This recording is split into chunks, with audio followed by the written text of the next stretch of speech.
Selamat pagi anak-anak ibu semuanya. Kembali berjumpa dengan Ibu Otto dalam pembelajaran tema kita yang terbaru di semester 2 ini, yaitu tema 6 ST3. Nah, tema 6 yang akan Ibu angkat pada pagi hari ini yaitu tentang cita-citaku.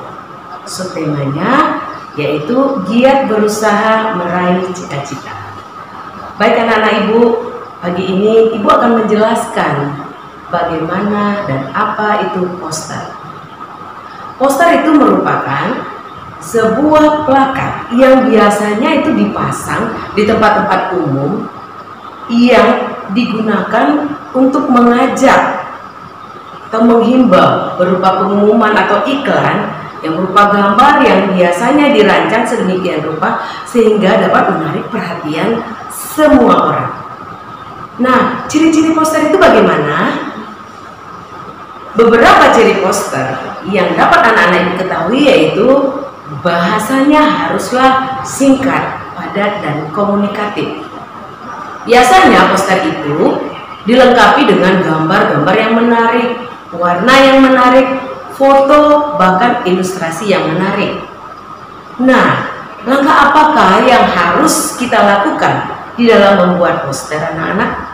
Yang pertama, dalam membuat poster, maka kita harus menentukan subjek dan merumuskan pesan apa yang harus anak-anak ibu sampaikan di dalam poster.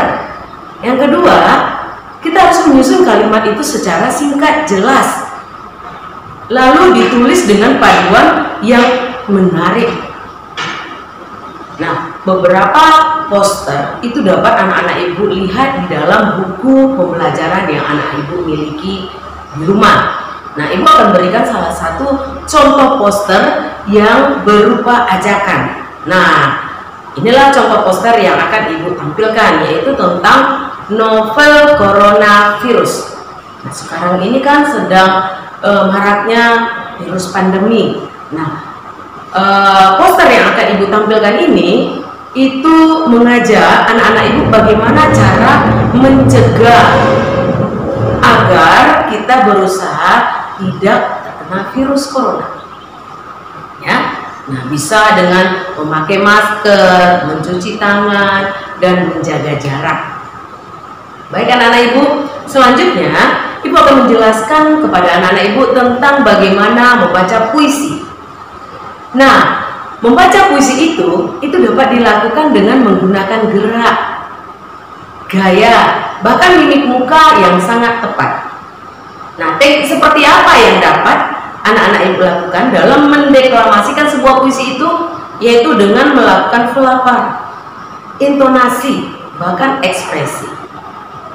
Nah, pelafalan atau yang biasa sering disebut itu artikulasi, yaitu cara mengucapkan kata di dalam puisi.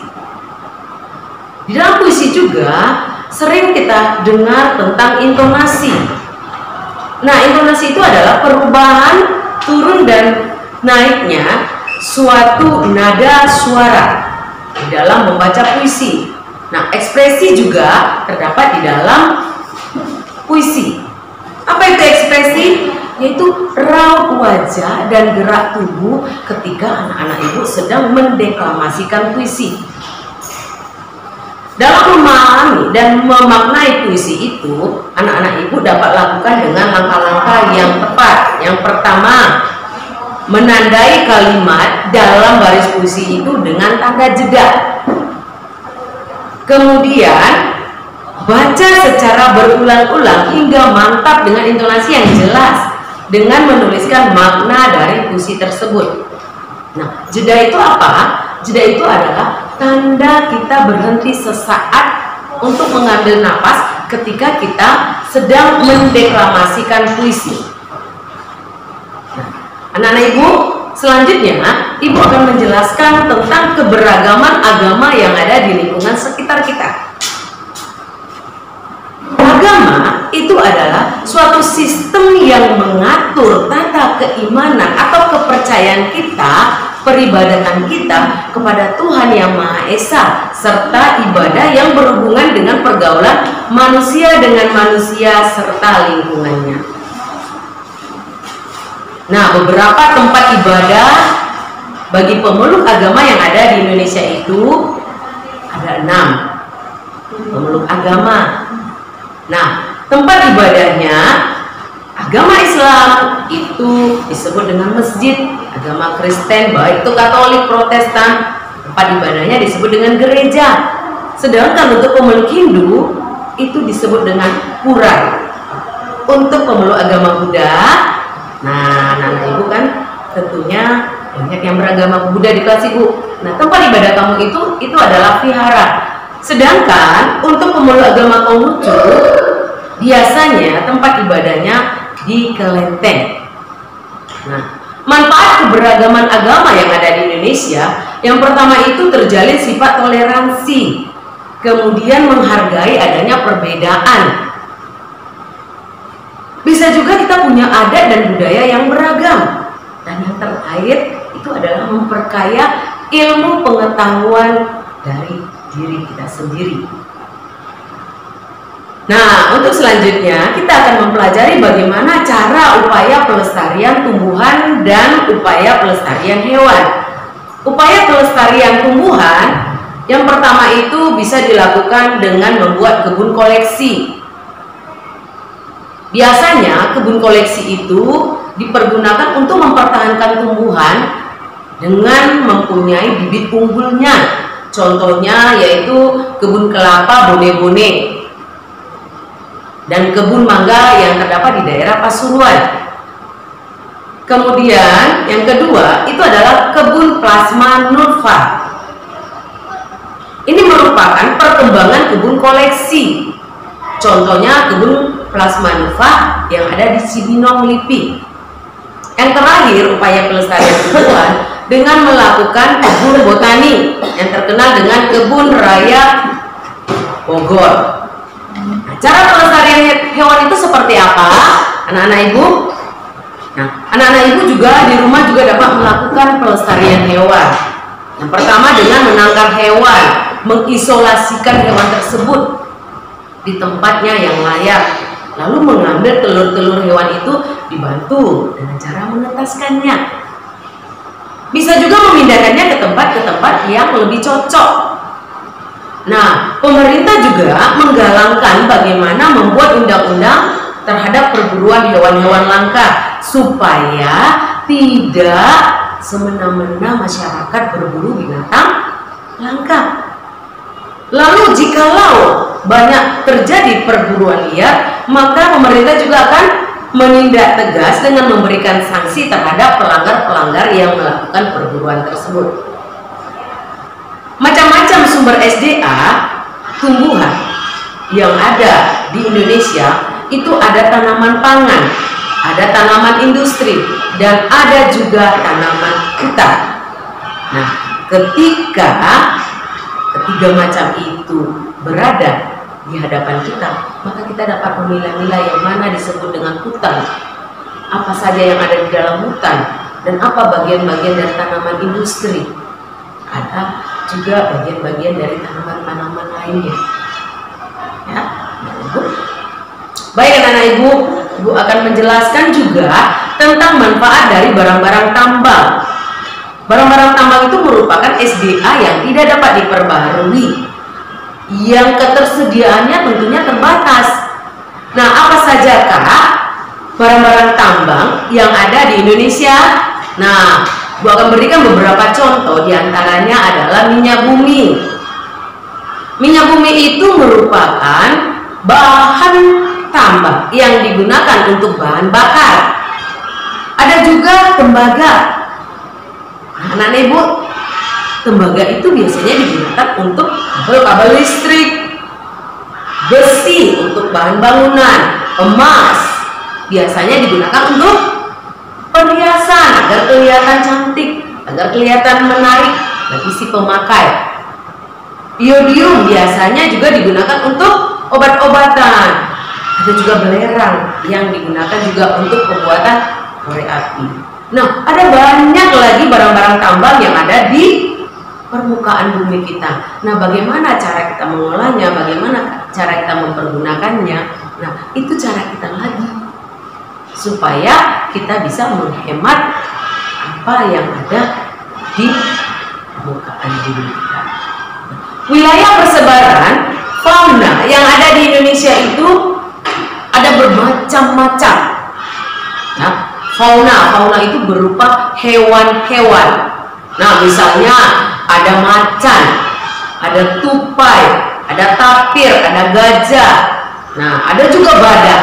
Nah, yang Ibu sebutkan tadi itu merupakan contoh wilayah persebaran fauna yang berada di daerah Kalimantan, daerah Jawa, juga Sumatera dan Bali. Sedangkan babi rusa, anoa, kuskus, kuda itu banyak berada di daerah Sulawesi, Maluku, Tidore, dan Nusa Tenggara. Kanguru, beruang, walabi, landak itu banyak terdapat di daerah Indonesia bagian timur, daerah Papua, Halmahera, dan Kepulauan Aru. Nah, beberapa jenis hewan yang sudah Ibu sebutkan tadi, anak-anak Ibu bisa melihatnya, searching di Google. Nah, seperti apa hewan itu yang disebut dengan walabi, tapir, kuskus, atau badak bercula, ya. Nah, Ibu harap anak-anak Ibu juga bisa mempergunakan gadgetnya di rumah untuk mencari beberapa pembelajaran melalui media-media internet. Nah, yang terakhir, Ibu akan menjelaskan mengenai kolase, mozaik, dan montase. Nah, kolase itu merupakan karya seni dua dimensi, di mana teknik mempergunakannya dengan cara memotong dan menempel. Apa contohnya? Nah, contoh barang-barang kolase itu bisa kertas, bisa kain, bisa kaca, bisa logam, dan kayu. Ya. Nah, ini adalah contoh dari kolase yang Ibu tampilkan di depan anak-anak Ibu. Ada gambar kupu-kupu, ada gambar ikan. Nah, tekniknya dengan cara potong tadi. Dipotong bisa menggunakan pelobang kertas, lalu ditempelkan di media kertas kosong, lalu dibuatlah gambar, ditempel menyerupai hewan atau binatang yang anak-anak Ibu sukai. Ya. Nah, sedangkan montase itu adalah teknik menggambar dengan menempelkan gambar-gambar yang sudah ada sebelumnya. Ya, sudah ada gambar itu kita ambil, kita gunting, lalu kita tempelkan di media, kita padukan sehingga membentuk gambar-gambar yang menarik. Sedangkan alat dan bahan yang digunakan dalam pembuatan montase itu bisa ada gunting, buku gambar, majalah, koran, atau foto sebagai bahannya, lem sebagai perekat, dan alat-alat gambar lainnya. Nah, bagaimana langkah-langkah pembuatan montase, anak-anak? Baik, langkah-langkah pembuatan montase yang perlu anak-anak Ibu ketahui, yang pertama itu, mari anak-anak Ibu siapkan majalah atau koran bekas atau foto-foto bekas yang sudah tidak terpakai lagi. Gunakan lem untuk menempelnya. Setelah kita gunting gambar itu semenarik mungkin dari majalah atau koran bekas tadi, lalu kita tempel gambar tersebut sehingga membentuk susunan yang baru dan menghasilkan cerita-cerita yang baru. Nah, dari situ anak-anak ini bisa lihat, nah seperti ini rupanya karya montase. Nah, berikut contoh dari karya montase yang dapat anak-anak Ibu saksikan di video pembelajaran ini. Ada gambarnya, ada gambar Ultraman, ada gambar dinosaurus, ada gambar pesawat, ada gambar gunung, rumah, matahari. Nah, itu digunting, dipadukan dalam satu media. Namanya penggabungannya disebut dengan karya montase. Nah, selanjutnya itu mozaik. Mozaik itu merupakan satu teknik menggambar dengan cara menempelkan potongan-potongan kertas berwarna pada pola yang telah dibuat. Alat yang diperlukan itu berupa kertas gambar, potongan-potongan kertas, ada juga bahannya pensil, penghapus, gunting, lem, dan hiasan-hiasan tambahan lainnya. Nah, seperti apa contoh dari Mozaik itu Ibu sajikan di depan anak-anak Ibu. Ada 3 contoh gambar dari mozaik itu. Nah, potongan-potongan tadi ditempelkan dalam media yang sudah kita sediakan. Nah, itulah pembelajaran tema 6, subtema 3 kita yang bisa Ibu sajikan kepada anak-anak Ibu. Ibu harap anak-anak Ibu bisa senang mendengar dan menontonnya untuk pembelajaran kita. Demikian pembelajaran yang dapat Ibu lakukan, yang Ibu dapat sampaikan kepada anak Ibu di minggu ini. Kita kembali untuk pembelajaran berikutnya ke depan. Salam sehat dari Ibu. Terima kasih.